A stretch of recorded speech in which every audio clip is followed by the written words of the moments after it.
Avui dimecres, dia 27 de març, a punt de començar les vacances de Pasco, els temes són de tercer que estem practicant taules de multiplicar i problemes senzills per relacionar els productes d'aquestes taules, sobretot taules de 3 i de 4, que estem treballant a fons.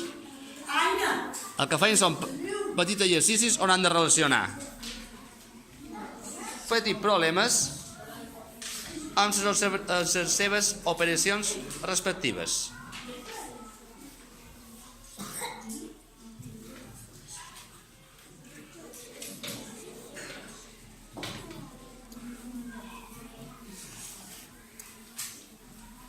En aquest cas, interessa més la comprensió i la relació d'operacions que no el resultat. El resultat ara mateix és secundari. Però sí que el continuem treballant.